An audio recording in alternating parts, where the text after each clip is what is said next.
and then you could run a firm that you love working in, that gives you great work-life balance, and to show that there's a different kind of model available out there. It's not the model that's existed for the past few decades.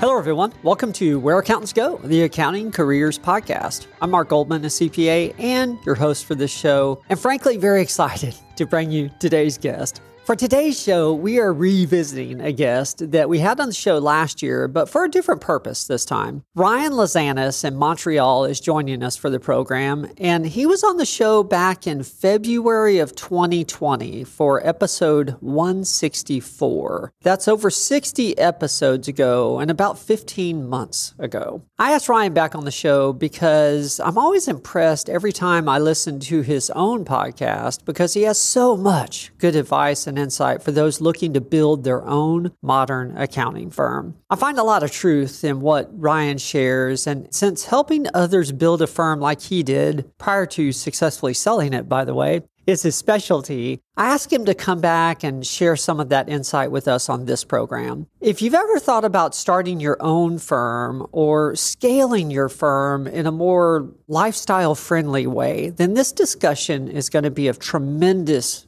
value to you. If you do enjoy this discussion and find value in it, please check us out on Amazon. You can find my author page there. Just search on Amazon for Mark Goldman and it'll pop right up. We have a few books there for both accounting professionals and for employers of accounting professionals. As a matter of fact, Ryan and I later in this discussion get into talking about hiring a little bit when you do have your own firm. And so if you are in that situation, a couple of the publications I have may help. I have 49 tips for working with a headhunter, which gives insights into the industry, and then hiring for accounting positions, which is sort of a comprehensive guide to filling accounting positions for employers. So if you are in those roles, please check those out. And as always, if there's anything I can do for you in your own career or for any accounting organizations like accounting clubs, that kind of thing that you may be involved in, please reach out to me as well. I'm always happy to help in any way that I can. Just search for Mark Goldman on LinkedIn and I'll pop right up. Well, with that, let's go ahead and get started with today's guest. You're really going to enjoy this discussion. Here's Ryan Lazanis of Future Firm. Hey, Ryan, welcome back. Hey, Mark. How's it going? Thanks a lot for having me here. No problem. No problem. This is going to be fun. Well, for the audience, I am excited to have a very interesting guest back on the show, Ryan Lazanis, who happens to be in Canada. We interviewed Ryan back in early 2020, so a little over a year ago at this point. And since becoming aware of Ryan in the marketplace, I've been watching what he offers accountants online, and I've become a regular listener to his own podcast as well. We're going to revisit some of this, I'm sure, but just to recap a little of what we covered in the last episode, Ryan started his career as an accountant. He quickly decided, though, to start his own cloud-based accounting practice and then successfully sold it just a few years ago. Afterwards, though, he decided to start helping the profession by becoming a coach to those that wish to do the same thing that he did, basically starting and running a successful, scalable accounting firm. So I asked Ryan back on the show to talk about some of the steps that are involved in starting to practice the right way, because I know many of us sort of start haphazardly without much of a plan. We get a couple clients and hope to make some money, but there's probably a better way or a best way to do that. Ryan, I do want to get to the coaching session part of this, but if you don't mind, let's quickly cover your career history so people understand your background. Recap, if you would, sort of, Sure. What you did from college up through starting your firm. Sure, absolutely. So actually, before I went into accounting, I was studying to go into law. And this was probably in my early 20s at this point. I went on a backpacking trip through Southeast Asia. It was only supposed to be 2 months long. And I fell in love with it there. I said, you know what? Forget the law career. The law career could wait. I'm going to spend an extra couple months in Southeast Asia, which I did. My parents weren't too thrilled about that. But when I got back, I realized that law wasn't really the direction I wanted to go. And I said, you know what, let's just go all in on accounting. And a lot of this had to do, I think, with my father. He'd always pushed me into a profession. He was a small business owner himself. He saw the ups and downs of small business. I saw that I witnessed that myself as well. And a profession seemed like a good fallback plan. If ever down the road, I felt I was a bit entrepreneurial from a young age and that I would have a business. And if ever that business didn't work out, I'd have a profession to fall back on. So that was one of the reasons why I was thinking law or accounting. And after my trip, I said, you know what, let's go all in on accounting. It seems to be the language of business. And I did my studies in accounting, got my CPA designation here in Canada. I got an accounting job, my first accounting job. Well, while I was studying for my CPA, I had an accounting job at a small, traditional, very typical CPA firm in Montreal. I was basically doing file work for about 5-6 years while I studied for my CPA and obtained my CPA. Went into industry. I was an assistant controller for about 6 months. Didn't last too long. Really didn't like that kind of gig. And at that point, I felt, you know what, I was still in my 20s, probably mid to late 20s. And I said, now would probably be a good time to start a business. And I was thinking about different types of business ideas, playing around with different things. And I said, everything I know up until this point, everything I've been educated on, everything I've been trained in has been in accounting. So it'd be foolish to throw that away. So why don't I look to start an accounting firm? And the thing is, I didn't want to start a normal accounting firm because I didn't love the traditional model. You know, I had worked in that model for over half a decade. I'd seen the type of experience that clients receive, which wasn't a very pleasant experience. Clients typically hate their accounting and don't necessarily love dealing with their accounting firm. It's something they wish they just didn't have to do. And my idea when I started my firm in 2013, which was called Zen Accounting, was just to make people's lives easier, to make accounting easy and painless for businesses that I'd be working with. And when I started the firm from day one, it was an online accounting firm. It was completely digital, completely virtual, and really focused on meeting with clients online and using cloud accounting software to make accounting and their accountant more accessible and to automate a lot of the manual, tedious tasks.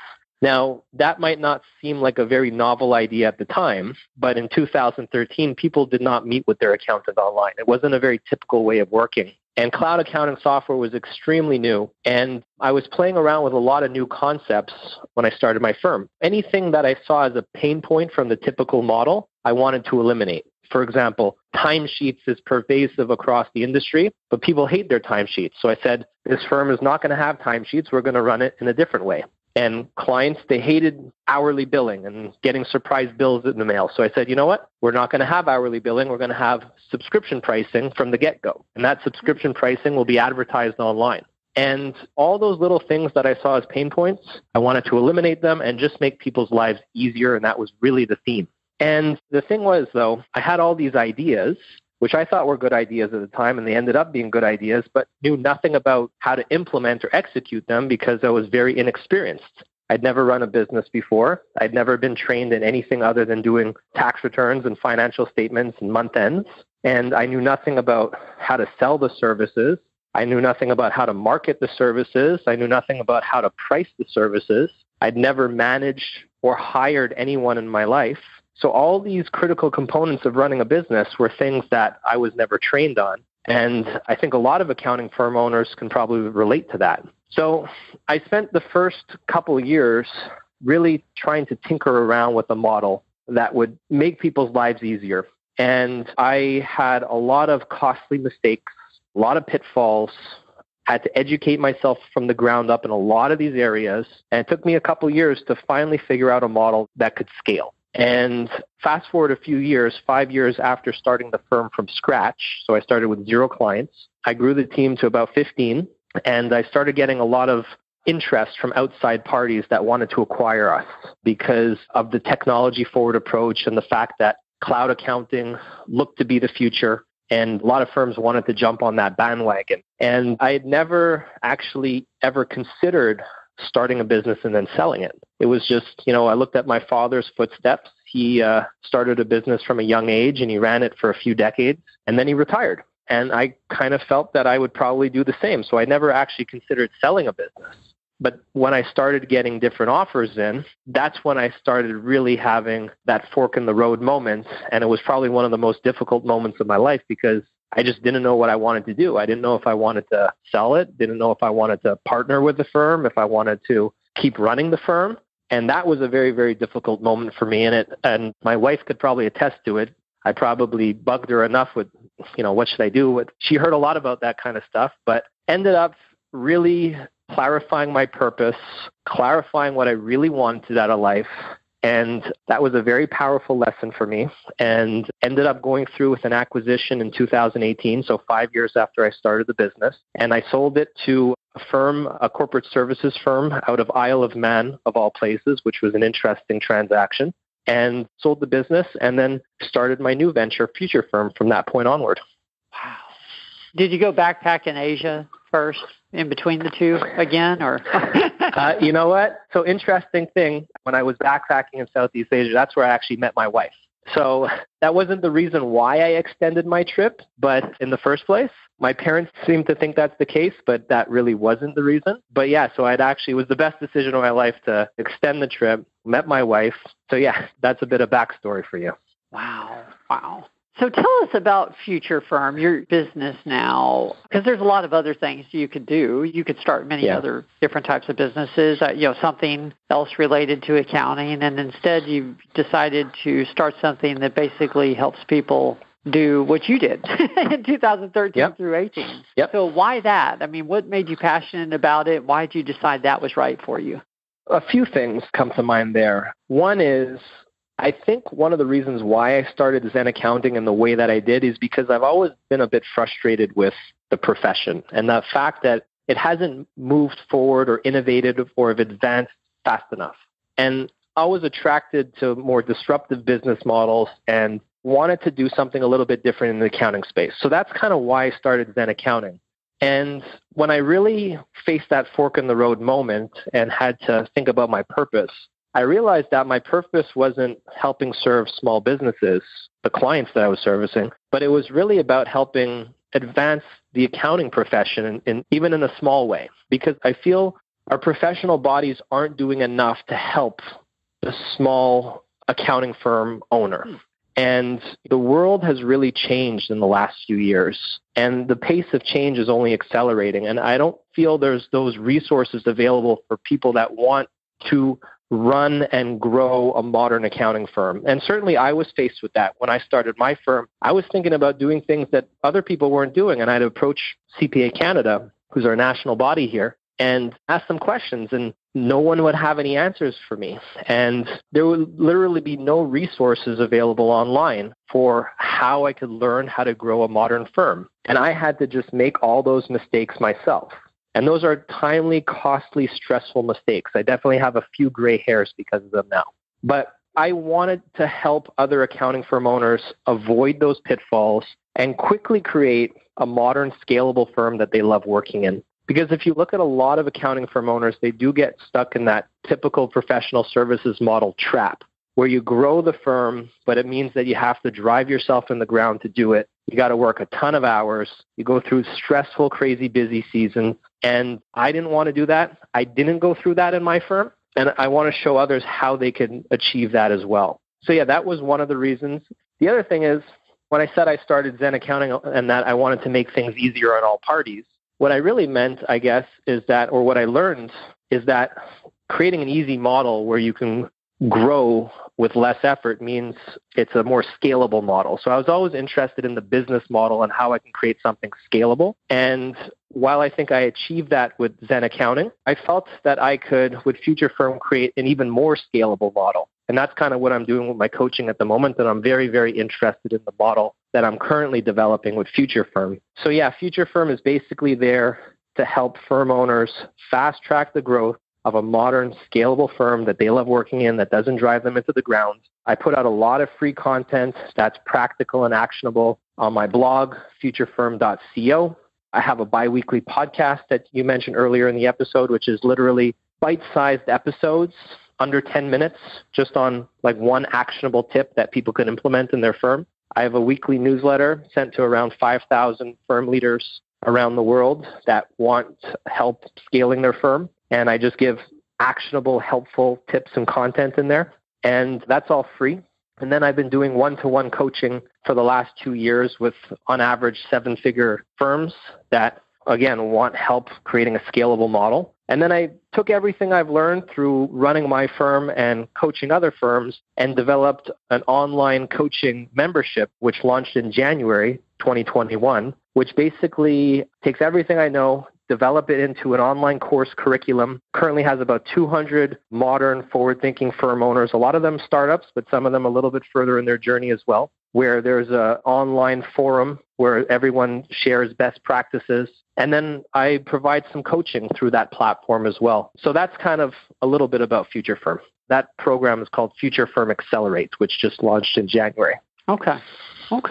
So like I alluded to in the introduction, practically, I don't want to make it sound too easy, but the market for accountants is good. I mean, every business owner needs an accountant, and practically anyone can pick up a client if they want to and service that client, but doing it profitably and in a manner where you can continue to get clients. And like you said, it doesn't wear you out. Doing it in a scalable manner is a different story. What's the first step for starting a firm the right way, or the first group of steps, if you will? Yeah, so that's a great question. And I wish I would have known this the first time around when I started my firm, because you just kind of fall into it. You say, you know what, I'm going to start an accounting firm. And most accountants just pick up whatever clients that come their way. And that kind of just snowballs into a bit of a Frankenstein where it's impossible to scale, because you have all kinds of different clients, all kinds of different profiles and businesses, and they all have different needs. And then you're running from client to client, fire to fire. So when I went and started my second business, I realized that you have to design the business from the ground up, and that requires a strategy. And the strategy should always start with your personal goals and what you really want out of life, and understanding what your ideal life looks like, and designing your business in a way that suits that ideal lifestyle. Because a lot of people just get wrapped up into growth mode, and they start a business or they start an accounting firm to have a better life, but very quickly they just get wrapped up into the hamster wheel, and it's very hard to escape. So the very first step is to have a plan, a strategic plan. And in that strategic plan, I like to outline specifically how much money you ideally want to make, how many hours you want to be working, what kind of work you want to be, where you want to be spending your time, how much time off you want in a year, like really just getting a clear picture of your ideal life, and then designing the business around that, and just being very intentional with every step that you take to make sure that you're on track to achieve your ideal destination. So getting clear on personal goals, framing your long-term business goals, and making sure that they're consistent with your personal goals, and then reverse engineering a plan to figure out what the first steps you should be doing. And usually I like to, when I'm coaching firms, those first steps should usually be 90-day actionable goals. So really understanding where you want to end up and reverse engineering a plan and prioritizing what you need to achieve in the next 90 days to be on track, and then just simply updating that plan every quarter. So that's a very simple way of explaining it all. Okay. You think about your long-term personal goals. You think about where you want to be. You reverse engineer a plan. Then what? Yeah, so once you have a bit of a plan in place, and in that plan, you should also be identifying who you're going to be targeting, being specific about the kind of client that you want to be working with. And then once we have an idea of who we want to target, we want to develop an offer for that kind of client. And I like to develop a product with something called a productized service offer, where instead of just selling a tax return or selling a financial statement or selling monthly bookkeeping, I like to bundle that all into a package, and we can call it a gold, silver, and bronze version of your packages. And then we're just selling packages at that point. And these packages become something that should be systematic and repeatable to offer, and something that's a little bit easier to market and sell. So then when I'm going through my coaching, I coach people on how to create a productized service offer, how to create a bronze, silver, gold version of their offering. And yeah, that's something that would be done very early in the process. I was curious what your thoughts were on that, because you mentioned subscription pricing earlier, and that you're seeing that more in the marketplace, but it's still pretty cutting edge for accounting firms to do. And you did that early on. That really intrigued me. Yeah, I think ultimately it's getting away from the billable hour, because nobody really enjoys the billable hour. The client, it's not a good experience for the client. And that's when I started Zen Accounting. The reason why I got into subscription client in the first place was to eliminate the pain point that clients have with the billable hour. So I figured, let's just show packages online, a gold, silver, bronze package online, show what's included, and show a monthly price. And that will give certainty of price, and they'll know what they're getting up front. And then only once I began offering that did I really realize the power of a productized service offering and how that could help you scale much faster and how the client really prefers that kind of approach. And a lot of accountants have trouble with this approach because the billable hour is what we've all been trained on, and it's a very easy model. But pricing a subscription offer is a little bit tricky for some. So it takes a little bit of a learning curve involved. But once you get above that learning curve, it could be very profitable, much more scalable, and it's a much better client experience. Okay.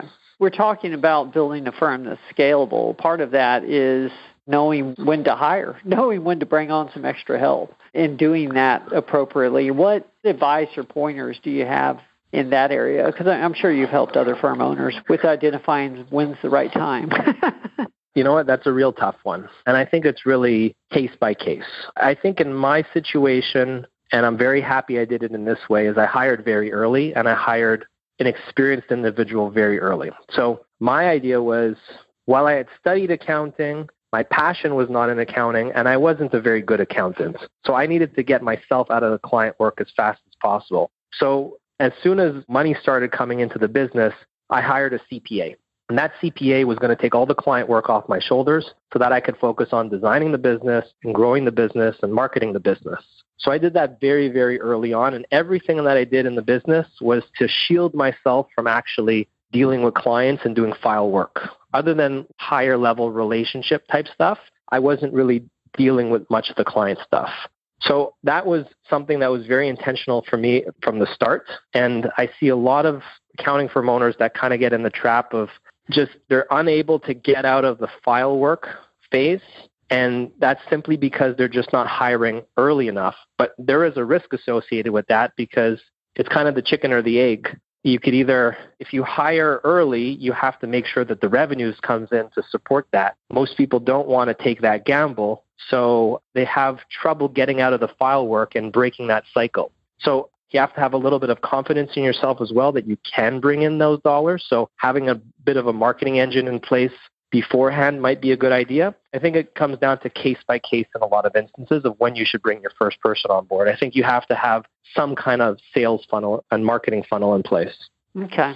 It's interesting. You mentioned revenues, and you also mentioned that you hired a CPA, a very experienced individual, very early. And I know a lot of business owners would say, well, let me figure out what I can afford and then go hire that. And it sounds like you hired more for the future than for the now.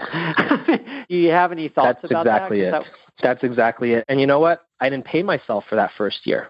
And maybe even into the second year, I was reinvesting into the business. And that's the sacrifice that has to be made because you can't do it all. If you're just starting, you can't pay yourself a salary, bring on a CPA, and only have a couple clients. You can't do it all. So there's some kind of sacrifice that has to be made at some point. And that's why I say it's case dependent, because when I started my business, I didn't have any kids. I was in my 20s. I didn't have any debt. I didn't have any big, huge responsibilities on my shoulders. So I was able to take that risk. But not everybody could take that risk. So I think it depends on a few different things. Okay. So you started getting approached 4 or 5 years, maybe 4 years, I guess, into having your firm to sell it. You started getting offers and that kind of thing. I'm curious, were you at the point then when it was big enough for you, or had that not happened? Do you think you would have continued to grow it to, you were at 15 people to 30 people or 45 people or et cetera, brought on partners? Yeah, I mean, it would have continued to keep growing. There's no doubt in my mind. I mean, year after year, the growth was quite impressive. I mean, definitely outstripped how a typical accounting firm would perform. And no doubt it would continue in that direction. That question of enough is a good question. And when I think back on it, I was very satisfied with what had been created. And the biggest question mark when I started was, will this model work? Because when I told everyone when I was starting that I was going to start an online accounting firm, most CPAs laughed. Most CPAs said, no, like people don't want to meet you on Skype. They want to go into the office and see the accountant, and it's the relationship that's super important. And the validation of that model was, I think, what I was maybe really going after. And that model was validated. And I was happy with what had been accomplished. And then at that point, it would have been just growth for the sake of growth. And I talk about this in a couple of my podcast episodes, is just being clear on what enough is for you. And I think for me, that was my enough moment. It's like, I've accomplished what I want to accomplish with this business. Let me try and seek out new challenges now. Okay. Yeah, that's really what I was asking, because I'm sure it could have continued to grow. It's just a matter of whether or not you would have wanted it to, because then that's something you're managing and, continuing to grow and that kind of thing. Mm-hmm. To switch gears a little bit, I asked you how to start a firm, and you gave a good plan. What are some of the mistakes you see new startup firms make, as new sole proprietors? Anything come to mind that are just sort of common pitfalls? Good question. I think the common pitfall that I've learned is just not having a strategy. And that kind of brings us back to the first step of when you start a business is to have a strategy. But one of the reasons why so many firm owners are so busy is because they're just bouncing around from thing to thing. And there's no real strategy in place. There's no clear vision of what needs to be or what the business wants to achieve. And when you don't have that North Star, it's very hard to prioritize competing priorities. So having that strategic plan that really outlines what you want to achieve very clearly, and then updating that on a regular basis. If without that, it's very easy to just bounce around. And I see that time and time again. It happens with pretty much all firms that I initially start coaching. Okay. Well, I do still end the show with the same 3 questions, just like I did the first time I interviewed you. And I do want to get to those and leave enough time. But before we do, though, you've been developing Future Firm, and you're offering to the profession now you're in your 3rd year. Where do you see it going in the future? Or I should think a better question maybe is, years from now, when you look back on this, what will you want to say you achieved? What will you want the impact to have been? To help modernize the profession. Very simply, I'm just trying to help modernize the profession and show accountants that there's a different way to run an accounting firm. It's almost in our blood, in the culture, that you have to work these crazy busy seasons and these crazy hours. And it's almost a given that an accounting firm is a stressful kind of business. And I want to show people that it doesn't have to be that way. And then you could run a firm that you love working in and that gives you great work-life balance, and to show that there's a different kind of model available out there. It's not the model that's existed for the past few decades. The new kind of model that's better for clients and better for owners. So I'm just trying to help modernize the profession. Beautiful. It is so important. I own a recruiting company, and I think the biggest problem we have in public accounting is that just the way a lot of it is structured, it wears people out over time. And if we can make it a little friendlier overall as a profession, we'll be happier. Yep. When I worked in accounting, I liked public accounting, but it does, over time. At some places, it tires you out a little bit. So, what you're doing is important. Well, I do end every show with the same 3 questions, and I'm going to alter these a little bit since you've been on the program before, but still keeping the same overall purpose. First one's usually the easier one. From a career perspective, either what's been your proudest moment, or maybe what's happened recently that you've been proud of? Well, I think 2 things come to mind. I mean, recently it was probably the birth of my daughter, who's almost 1 year old now. So I'm very proud of that. That's an easy answer. Professionally, I'd probably say the sale of my business, because as I mentioned, I never expected that I would build something that I would sell. And the fact that what was created had value enough for people to seek it out and want to acquire it means that I feel validated. So it was a nice way to end things when it came to that chapter of my life. So those are definitely 2 that come to mind, one on the professional side and one on the personal side. Beautiful. Those are perfect. Well, second, and this is more of a request, tell us about a lesson you learned the hard way when building one of your businesses. And the more you can tell us about the situation, the better, because that's how we're all going to learn from this. Yeah, so I'm probably going to repeat myself here, but it's just being clear on what you really want out of life. When I started my accounting firm, I didn't think about what I really wanted out of life other than just saying, I think I could have a better life running my own business rather than being an employee. And I just started growing and picking up clients and hiring people and just kind of getting trapped in that growth mindset, never-ending cycle. And it's very easy to fall into that cycle and just not really thinking about like what enough is. So I was only forced to think through that once other firms started wanted to acquire my business. Then I said, okay, well, what do I really want? How much money do I actually really need to be happy? Where do I want to be spending my time? How many hours do I want to be working? And really focusing on picturing my ideal life and then building a business around it. So I think anyone that goes into business should really highly consider that concept of understanding what you really, really want out of life. Yeah, that makes sense. That's great advice. Well, last question, then we'll go ahead and close it down. And what's the best piece of advice that you've ever received, that you've been given? That's a good question. And I'm not sure if this is the same answer I gave last time, but this one probably comes from my father, who says sometimes you just have to take a leap of faith. And those are, I've done that a few times in my career, and they ended up working out. So you're not going to have all the pieces of the puzzle completed at the outset, and sometimes you just have to get started and not be so much of a perfectionist. So when I started my firm, I took a leap of faith and went with it. When I decided to sell my firm, I took that leap of faith, even though it was a very difficult decision. When I decided to start a new business, no idea if it would work, but I think sometimes you just have to take a jump. Yes. Yeah, that makes sense. You've got to get moving, in order exactly.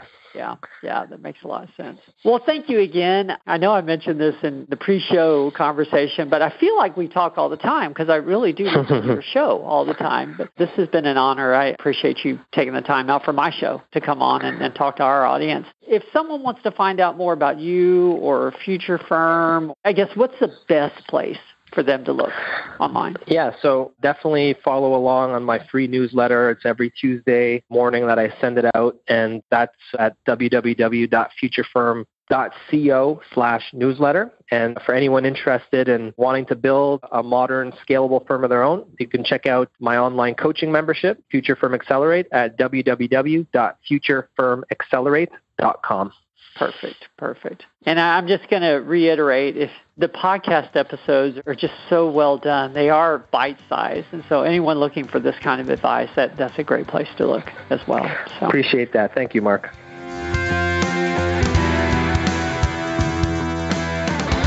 Well, that was my discussion, my interview with Ryan Lazanis of Future Firm. And after these interviews, I usually wrap them up with 2 or 3 thoughts I had during the interview. And I think I want to change that for this. I think I want to just focus on one item, one overarching theme, if you will, from this discussion with Ryan. And that's making public accounting a more lifestyle-friendly profession. I enjoyed public accounting when I worked in it. I enjoyed working with clients, helping them with their issues, helping them solve their problems. And I enjoyed working with multiple clients. Public accounting really can be a wonderful career. It can be very fulfilling. However, we all know that at least at some places, it also can be a little tiring over time just because of the deadlines and the compressed periods of time that you have to work hard and that kind of thing. So anybody that's out there trying to make public accounting or trying to help public accounting be a more lifestyle-friendly career